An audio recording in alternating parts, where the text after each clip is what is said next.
Hello, everyone, and welcome to episode 114 of This Week in Geek. My name is Ren Geekness. I am joined, as always, by my co-host, Zach Pope. How are you doing today, Zach? I'm good, man. I'm good. We got some fun things to talk about and depressing. So everyone prepare for their therapy. And depressing things. It's always depressing when you talk about The Last of Us, but but always in a good way. I don't know how that's not contradictory, but it is somehow. Thank you so much for joining us. In case you're unfamiliar with the show, we're going to dive into our weekly rankings, followed by going into the main topic of the show, which is what you see on the title, on the thumbnail, and you'll see a picture of this thumbnail on a community tab for you to create the third segment of the show, which is when we answer your question. You can always use the tip link or the super chat to guarantee any of your questions are answered. Without any further ado, I have one thing to rank this week. It's both in last place and in first place. If I had watched anything else this week, it would be just in last place because I watched the new Fear Street Prom Queen movie on Netflix, and I am a huge fan of the previous trilogy. This movie is not good. This movie is not fun. This movie is not smart. This movie is basic. It feels like a first draft attempt to just do more Fear Street movies because that trilogy and the way they did all of that was so successful. And it doesn't even have anything to the lore. Like, it's completely detached. It doesn't take away anything, to be fair, but it doesn't add anything either. So I was just disappointed. It's very short. It's very clear cut, 90 minutes. You can just watch it at home. It's not like you have to leave and go pay and go to the movies, to the cinema to watch it. But I still think it's just watchable. I wouldn't necessarily waste my time with it. But if you're a big Fear Street fan like I am, if you're just curious, if you just want to quench your thirst for horror, it's there. It's fine. You'll probably feel like you wasted your time, but by the end of the day, you won't even remember you watched it. So there's some positivity in that. Zach, please tell me you've watched better things than I did. Oh, I did. Not that movie. I've never seen one. And I don't care to. You should watch the other. I did. So I did watch a lot. But I already did. I did a Lilo and Stitch ranking on my channel. So I'm just gonna point people to go watch that. But I will rank 2 movies this week. So coming in last, which is still really good, is Final Destination Bloodlines. This is a really solid Final Destination movie and one that I very thoroughly enjoyed. So much fun. I had like 2 issues with it.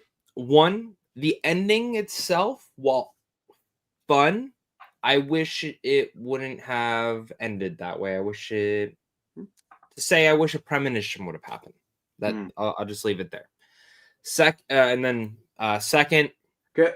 Before you move on, like that ending, like when the without spoiling for other people who have not seen it, when the doctor guy, which is like, oh, she literally brought me back from the dead, and the doctor's like, like that reaction was fucking hilarious. It was so good. It was so good. What do you mean? That's not how you answer, man. Come on, feel the room. Yeah, no, it was fun for that. And then second, I wish they would have given. I really just came. I wish some of the kills it was like.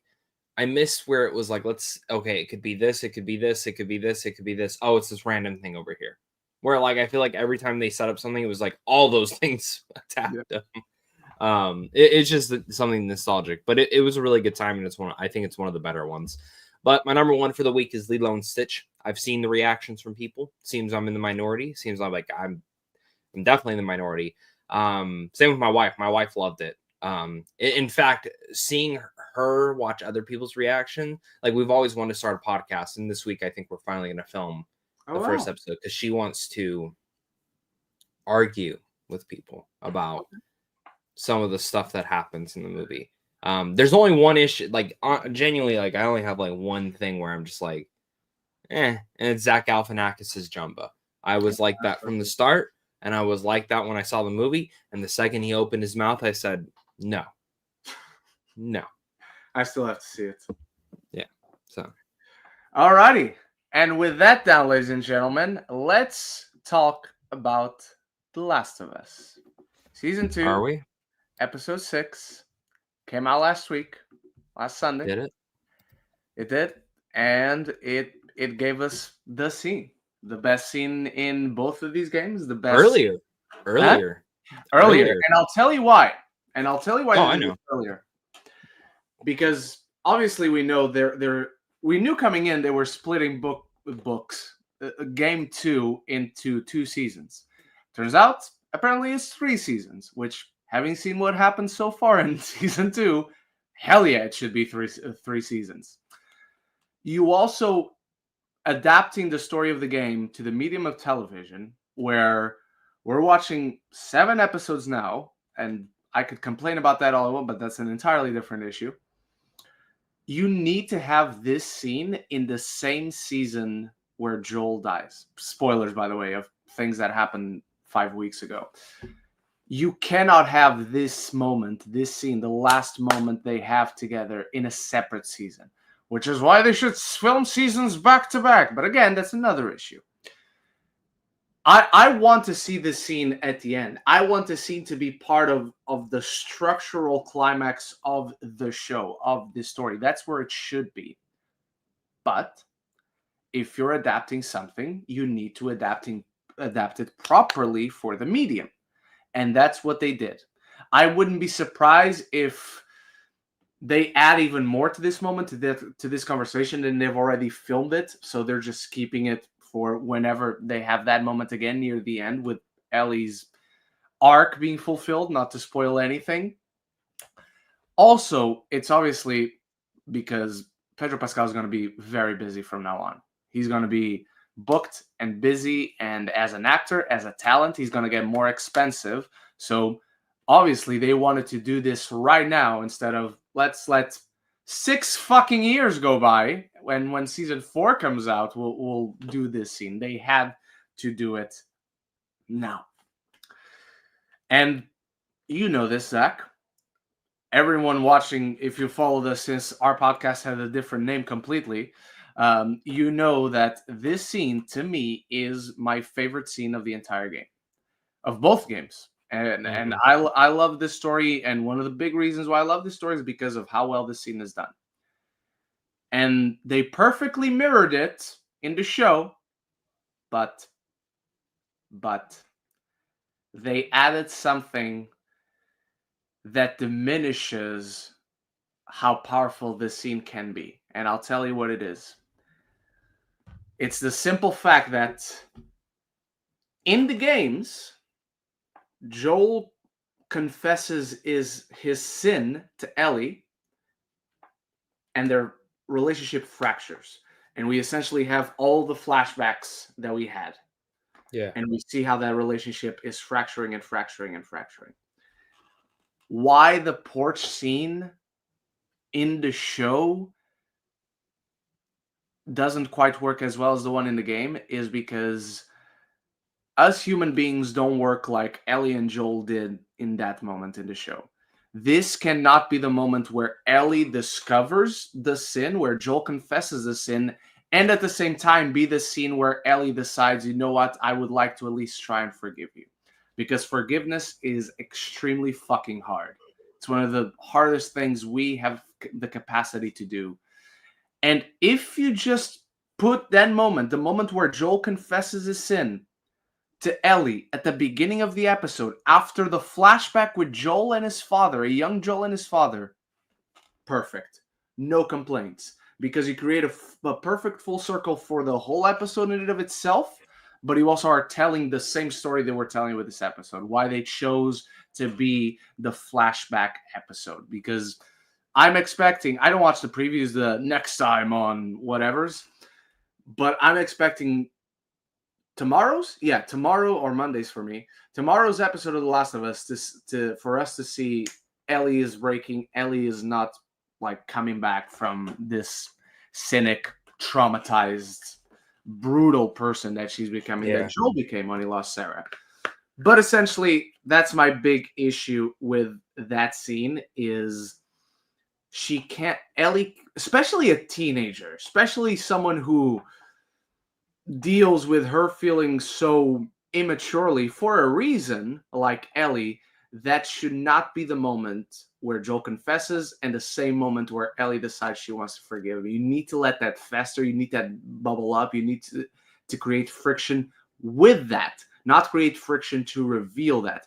Besides, they already had the set where that happens in the games. I generally don't care if that happens in the same place. Like, that really doesn't matter. I just needed that to be a separate scene and be the scene that leads into the ending of the episode where she decides she wants to at least try and forgive him. Can I talk now? Of course. Am I good? As long as the words you're about to say are not "fuck you." No. I told Cody to fuck off. When we were doing the review. Remind me. I have a theory I want to ask you live. Okay. But because I haven't brought it up with you yet. Okay. We're live right now. But I'm no. But I'm gonna forget, and I want to talk about this first. I'm gonna forget to bring it up. Okay. So I'm in the minority. I think the porch scene's better here than the game, and it's my favorite scene from the game. Okay. So and maybe it's just because of who I am as a person. Someone could tell me something ultimately problem right there, and I would still want to try and start forgiving them there.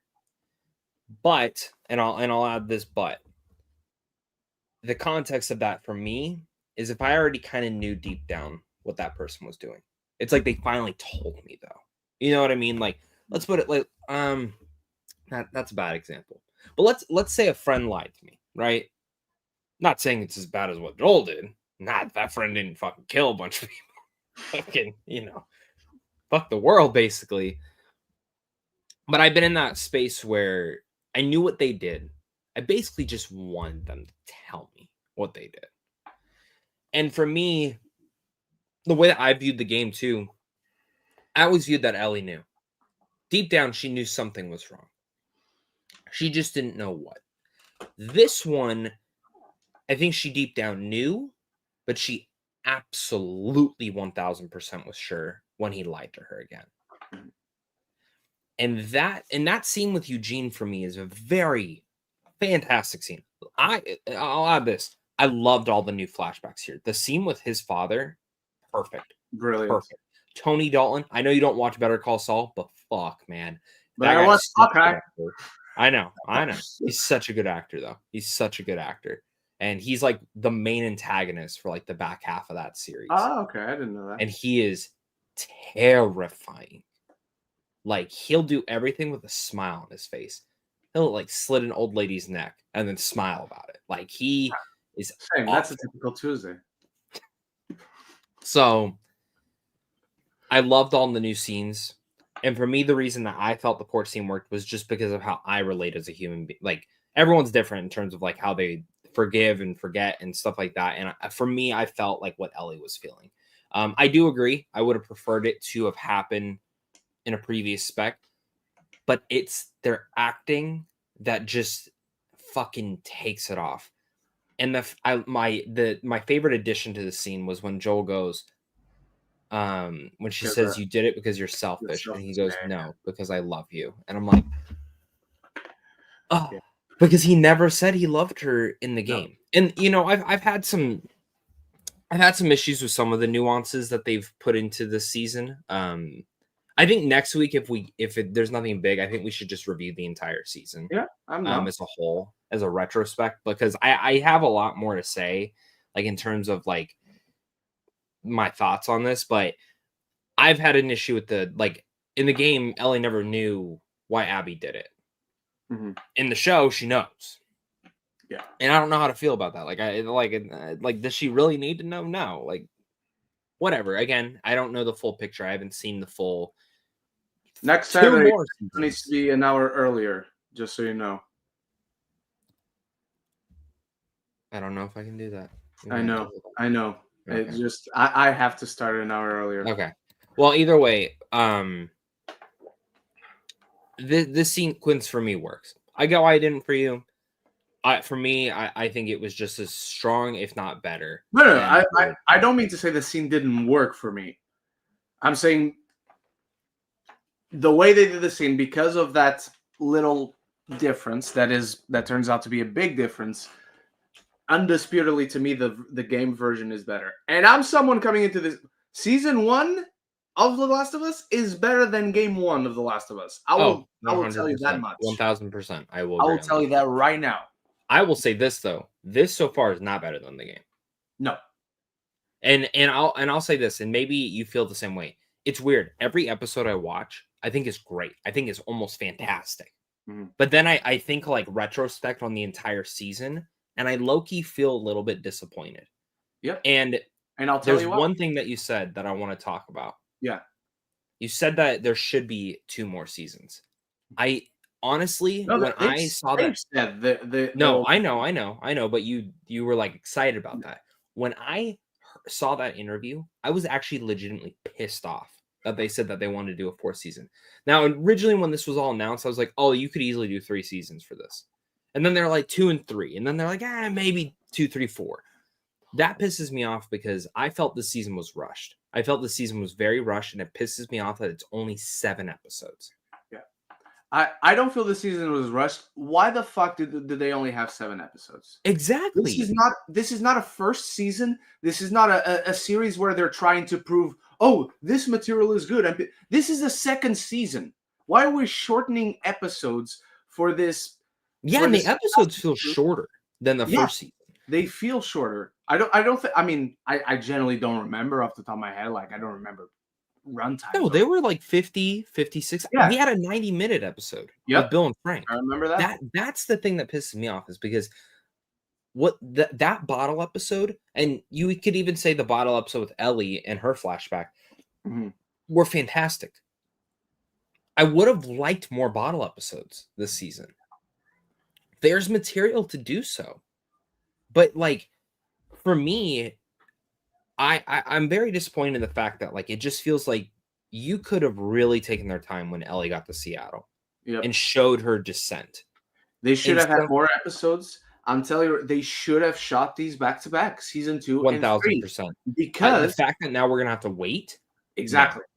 And I'll tell you this. Forget about the fact that you and I have to wait. We've played the games. We're going to remember to. You know who's not going to remember? Our parents, like the general audience who watches. But TV is that general? I want to ask you this: will they watch if it's Abby? They will, and they've already said it's Abby's story. I do not believe so. A majority of my coworkers have like not been a big fan of the season. They don't know what happens in the game. They have not been a big fan of the season, but they're like, I'm down to see like her kill Abby. That's what they tell me, right? So then 2 of them asked me specifically, they were like, can you just tell me, like, you don't have to spoil, but like what would happen next season? I was like, well, the way they're going, Ellie probably won't be in it for at least half the season, in my opinion. And they were confused, and I told them, I was like, well, in the game, you take over as Abby. And I, like, before I could even like defend it, they're just like, nah, I'm not watching that. They probably will. Like, don't get me wrong, they will. Begrudgingly, but they will. But that's my thing. Like, my dad, my dad's actually a bad example. When he found out why Abby did it, he goes, yeah, I probably would have done it too. That's dumb to kill the only doctor in the apocalypse. I'm like, of course, that was your opinion. But like a majority of parents, like my mom doesn't care to really continue watching. Like, I fully agree with you. Terrible decision not to make this back to back. You knew you were doing a season 3. Either make it back to back or make it a longer season. Why would you make this a shorter season? It makes no sense in my head. Well, it's just weird. Like because I try to think in my head how it's structured, right? Like how next season would be structured. If it's mostly Abby, okay, so there's 3 episodes for each Seattle day, right? Day 1, day 2, day 3. So that's 3 episodes right there, right? Okay. Yep. So let's assume there's probably a giant flashback episode, maybe before Seattle day 1. So it's in between that 3 months. We know Abby has at least 2 flashbacks. Yeah. So there's that too. So I could see them maybe doing the opening one with her dad, but then second, giving us that journey back to Seattle, because that's something new. Okay, cool. And you show that in between 3 months of what happened when they got back.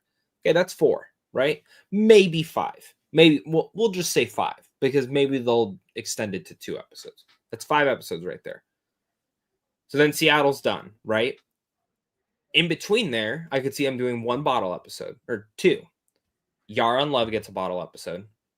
And depending on what they do with Tommy, and Tommy's the only fucking factor from that, right? Which is gonna be so fucking weird to see a Tommy bottle up episode in a season focused on Abby.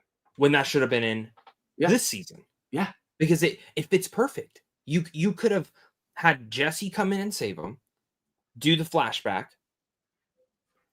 and then maybe the next one you do Tommy. Like, I would be fine doing, or do an Ellie one and then go into Tommy and then you go into the finale. Like, if we're extending stuff, like, this could have easily been 10 episodes. This entire season could have been 10 100%. Like, it makes no sense why you would. Okay, so we did this very successfully with 9 episodes. For some reason, that also wasn't 10 episodes, but whatever. So now let's pick up the bigger game that we already have to split into seasons and just give it 7 episodes. It makes you know how it would make sense to me, Zach. It would still be frustrating. I would still think that's way too few episodes. Shooting seasons back to back. If you had shot this in season 3 back to back, I would get the weird 7 episode count because it's like, okay, it's 14 episodes, like logistically speaking. That's how but they didn't fucking do that. No, they don't even have the scripts done. They don't even have the scripts done. Yeah. So that's another thing is like, okay, so next season, right? We're going to get in like 2 years. Yep. Like, again, if it was back to back and we have to watch it next year, I probably wouldn't be as like annoyed about it. No, 100% not. But you know what's the worst part? You started this season, you had the big moment. Episode 2, Abby kills Joel. Where's Abby? We have not seen Abby since episode 2. And that's where I go. You're changing all these little things for the show. And whether it's right or wrong, I think there's a chance that you probably should have done. You could have done huge episodes for this, by the way. You could have done Ellie Seattle Day 1 and interspliced it. Part Abby Day, part Ellie Day. And you show the parallels building up. And you could have ended maybe on day 2 when she kills Nora. And I don't remember. Do you remember what happens with Abby in the game from there? From day 2? Was that when she wakes up in the forest? Oh, I genuinely don't remember. Okay. Genuinely don't. Either way, you could have written it to where it's a great parallel for both of them, and it's a cliffhanger on both of them. Yep. And that could have been the end of the season. Then, boom, the next season starts, and we get extension of the Seattle Day 3, some of that stuff. That's where I'm curious. Like, okay, so if the next season were to end basically with them going back, what is season 4? Santa Barbara? Yep. And 100%. But that for me doesn't feel like a full season. I would rather just the next season be extended. It's Ellie battling the demons and deciding to go to Santa Barbara because you've seen it episode. Do you think that season would be more than 7 episodes though? I couldn't see it. Maybe 5. No, I don't see more than like 8, maybe the 9 episodes like season 1. I can see it because you've seen it in season 1, you've seen it now in season 2. Every season, every bit of adaptation from the games expands on the people, on the different groups, which I love. Yeah, and they're going to do that for Santa Barbara. I mean, I hope. I don't know, man. I'm very annoyed. I hope the next season is back to back filmed. I genuinely, I hope it's back. I'm the same. I hope it's back to back. I hope they give it more episodes because this is HBO. This is prestige television. Yeah, it's not like this is Disney Plus. It's not like it's Disney Plus. Like, honestly, where like we know stuff was mandated. No, for the most part, HBO lets them do whatever the fuck they want. I have the same issue with House of Dragons last season. Same. House of the Dragon season 2 was a great 10 episode season, but for some reason only 8 episodes came out. Yeah, which because they weren't affected by the strikes, right? No, they weren't affected. No, they weren't because they were shooting here. Okay, so yeah, no, I am maybe this show was affected because of the strikes and they just have not said, but I doubt it. It could, I doubt it. But that's even more annoying to me because why wouldn't you say it? Why would you not say, hey, this was damaged? Because now we're going to be talking about the show, like, and you did this, and this wrong. What are they waiting for? For people to not like the season just to say, we were hurt by the strikes.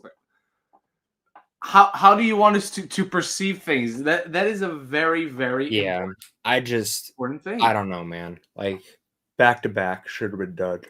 I cannot believe they didn't film back to back. Either way, all right. I have my theory. You ready? Please. The one I'm reacting to live. Yes. So this is spoilers for the game and spoilers for potentially the show, in my opinion. So in the game, and I've been really thinking about this because I've been a little disappointed with what they've done with Tommy. I'm open to assuming there's differences, but I was pretty pissed that he didn't go straight to Seattle. Mm-hmm. I get it, different context, stuff like that, but that's like he's the Grim Reaper of Seattle, man, for the WLF. Like, and this Tommy doesn't seem like the same Tommy. This doesn't seem like the Tommy that would make Ellie feel like shit, basically. And what's the word that he did to her at the end of the game? Guilt tripper. Is that the correct term? Guilt tripper into saying and going to go back after Abby. Mm-hmm. So I've been thinking, who's the one that does that? Dina. No, I think Tommy and I think Jesse both die in the finale this week. And I think Maria will be the one that guilt trips Ellie, saying that those two went to go save them. They both died. She didn't even end up killing Abby. Like, basically just goes off on her. Not in terms of telling her where Abby is. I think Ellie ends up just finding that out on her own, or maybe Seth potentially tells her in that final moment. But I think Maria is going to be the one that doesn't guilt trip her, but makes her feel like absolute garbage. And I feel like Ellie will be in a way, like, I think the town's going to be very much split like they were in that scenario of should we have done this, should we have not?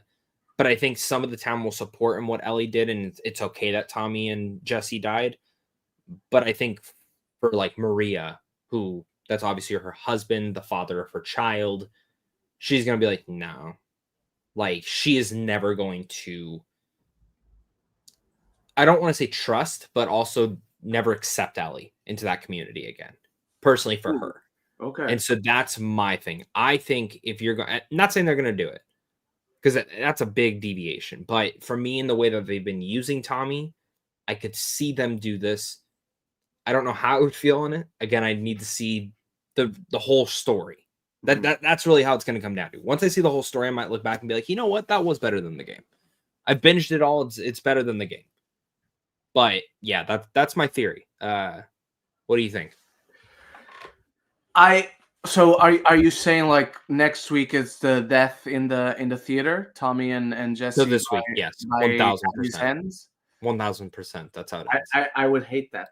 I would hate if next week Abby kills any more important characters. I have not spent a minute of this season with Abby.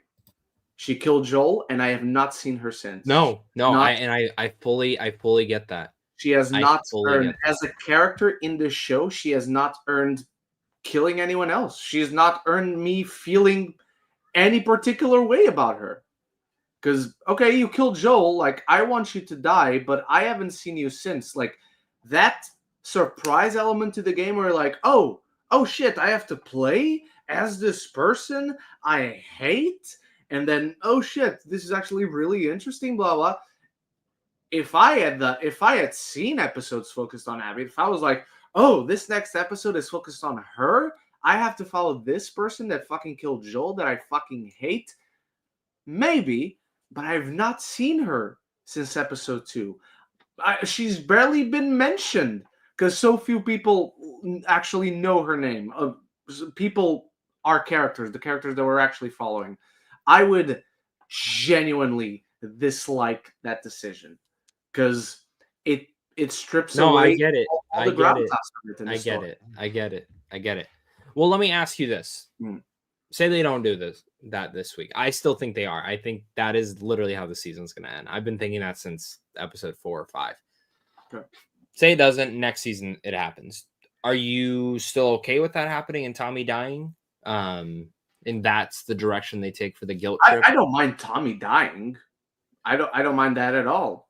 Like, the only thing that I mind if it's suddenly, oh, now Abby's here in the finale, like, for 5 minutes, because she hasn't been in the rest of the fucking season so far. Like, cool, I guess. But my problem won't be, oh, they killed Tommy too when he doesn't die in the, like, I don't give a shit about that. Genuinely don't give a shit. Yeah. If you have to change it. I just won't like that it happens in a season where we have not seen Abby. So let me ask you this, because I don't know. Because if she does that, if they do that with her, it's like, oh, does this character only cameo to kill other characters and then completely disappears? That's fair. It would kind of be funny in that way, but yeah, I would be. So let me ask you, what do you think happens in the finale then? Let me look up the runtime too. I'll tell you what the runtime is. Oh, is the runtime out already? Okay. I think so.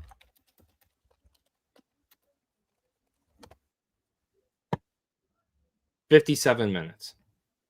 57 minutes, pretty good. I think. Oh wait, no, I think it's 50 minutes. 50. Okay. Yeah. What? Yeah, 50 minutes. I think Ellie is going to go back to the theater. Why is this the shortest episode of the season? Is it? Besides episode 5, yeah. This is the shortest episode. At 50 minutes, that's not too bad. But the first season, the finale was also the shortest episode. It wasn't even like 50 minutes long. I remember that. I do remember that. It's the first time they do it, but yeah, it's frustrating. I think Ellie goes back to the theater. I think she goes out on a mission, and we're going to switch to Abby's POV. And the last episode is going to be on Abby, and we're just gonna see all these little moments where they just missed each other, Abby and Ellie. So you think like Ellie goes like on her last mission, but we don't see where she goes? Like, do you think we see the boat or anything, or no? No, it's too early for that, and it's too much for one episode. You shouldn't do that in just one episode. Yeah. So yeah, that's how I see it. Okay. Well, with that said, man, I think I'm good. Next. Alrighty. We only have 2 questions from here, so this might be a very short show, but let's get to it. Starting with, I lost it. I closed my YouTube tab. Give me 1 second. I know it's Luis Feliciano who asked us the questions. There's 2 questions at the moment. Here we go. And he starts with thoughts on the Zootopia 2 trailer. The trailer showed a montage of all the returning voice characters. Who do you think will be voicing Finnick now since Tiny Zeus Debo Lister died? I generally don't even remember who Finnick is. I watched the movie in the Portuguese dub, so I apologize. I thought it was... Do you know I know who it is. I just looked it up. Who is it?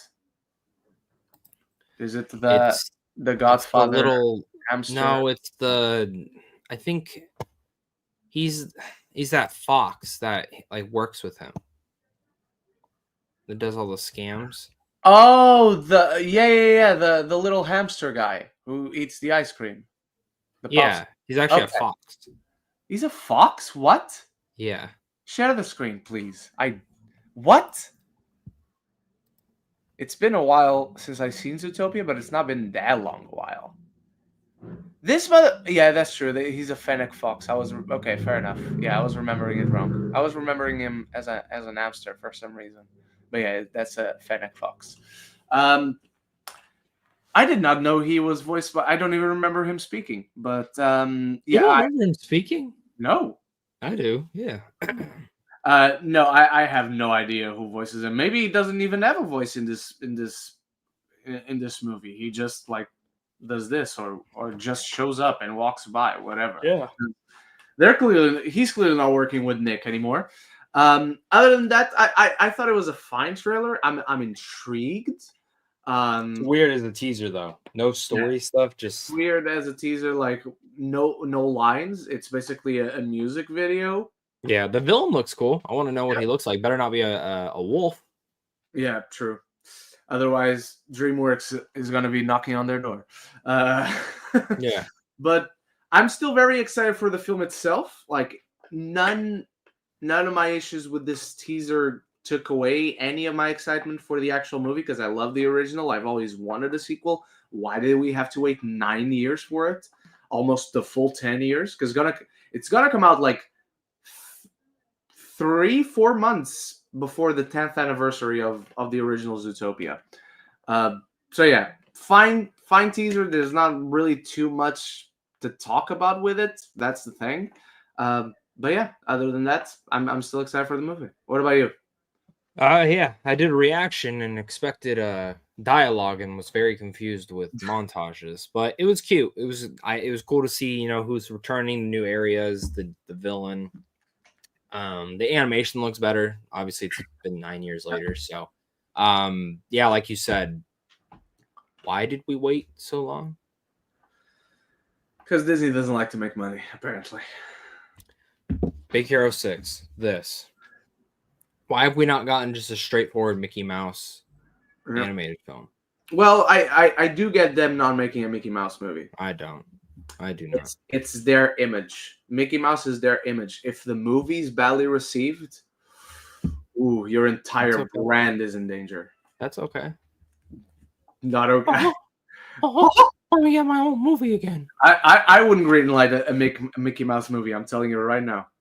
I would greenlight a Mickey and Friends movie with Oswald being the villain.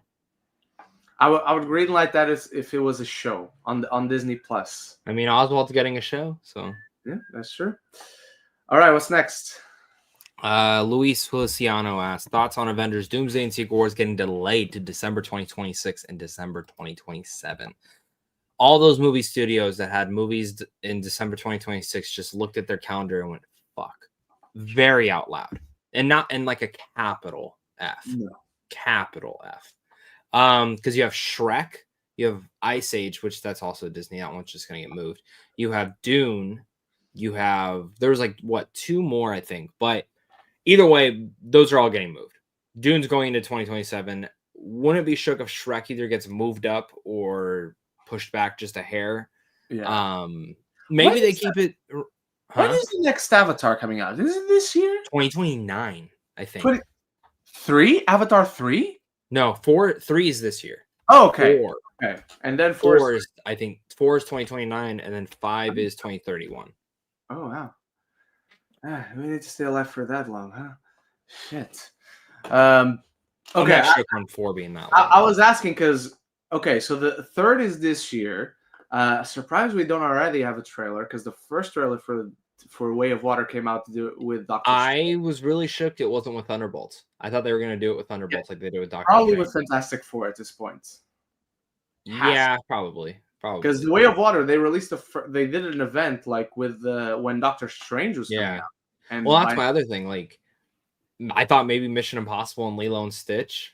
No, but like you said, I think because that is one of the few trailers that will get some people to go to the theater. 100%. If Fantastic Four is the big summer film for them, that's probably the one that they're going to hold out on and wait till. So, either in the summer, it's going to be Fantastic Four, 1,000%. Yeah. So, but going on to this whole thing, why it getting delayed? Thank you. I wish I could go find the comment. This dude fucking attacked me about this, and I need to go find this. And I need to screenshot it and tag him. Because this fuck goes, well, they did it with Infinity War. Because I was like, this is very close. Like, they're going to start filming and get all this done. And they're like, well, they did it with Infinity War. Mm-hmm. And I said, whether that's true or not, because I'm not doing the research right now, it's still very worrying that the script is not done and they're about to go into filming. Mm-hmm. And apparently, like, cast deals are not even done. Like, there's a lot of stuff that's just, take your time. Take your fucking time. I think it's really cool that we're getting an Avengers film in December, personally. I will also say, I have heard that Spider-Man is going to get pushed too. So, oh, really? Yeah, I have heard Spider-Man is getting pushed as well. I was not counting on that. Neither was I until I spoke to someone else, and they were like, yeah, that one's probably getting moved too. Whether it's a little bit before or a little bit after, it is getting pushed. But the other thing that I think is cool is that they did leave one release date before Secret Wars. Because they took off a bunch of their release dates too. So there is one movie before Secret Wars that's going to come out in July, I think. Whether Spider-Man moves to that date and Disney and Marvel give them that date and Sony decides to take it, or is there a potentially we get Doctor Strange 3 in between? That's what I was gonna say. That's the only one that I think makes sense because they're going for profit right now. Yep. You know, that's another thing they have to look at. So who are their heavy hitters? Spider-Man, Avengers, Doctor Strange, Thor. anyone else? Thor, but it doesn't make sense to have a Thor film. So yeah. Yeah. Other than that, I don't. Yeah, Sam Wilson, Captain America, because you got to have a Captain America. Yep. But yeah, I like it. I love having Christmas and Avengers together. I love having Avengers and Dune put together. It's Barbenheimer all over again. It's already started the movement, everyone. It's Avengers Doomsday. And I'm going to be a very happy, very, very happy kid during Christmas 2026 and Christmas 2027 with those movies coming out. Like I told you, I did not expect Spider-Man to be delayed. Because with all the supposed verified rumors that the story has been grounded, I thought, okay, they've now decided on a grounded story, on a grounded take, so it obviously has to come out before Doomsday and Secret Wars. I just hope it doesn't affect everything else, because you were talking about that Disney date. Obviously, the Disney date does not belong to Spider-Man, because that's Sony who decides which dates it gets, but they could swap. They could have Spider-Man be delayed to still come out in between Doomsday and Infinity War, Doomsday and Secret Wars. But then we could also have the Doctor Strange being moved up. But it really depends on how they want to do it, because plans for Doctor Strange 3 have been rumored but never like officially confirmed. Yeah. Like last year, Benedict Cumberbatch didn't even know he was in Doomsday. He thought he was only in Secret Wars. And at this point, he hasn't been announced for Doomsday, to be fair to him. But yeah, very, very up in the air right now what Marvel looks like in terms of order coming out. But I'm very much looking forward to Christmas 2026 and 2027, because now I'll have Avengers at that time in the cinema, and I can go watch them however many times I want. All right, everyone. And with that out of the way, we don't have any more questions. So we can finish this show right now. All right, everyone. Thank you so much for watching. Thank you to Luis Feliciano for your question. And if you're watching us on the replay, really sorry that it's a short show. You should have been here live and give us some questions. I should have set it up earlier. Thank you so much for watching. We'll see you next week after whatever happens in The Last of Us happens in The Last of Us. We'll talk about it. And until the next one, love each other and love the movies. Bye-bye, everybody. See you later.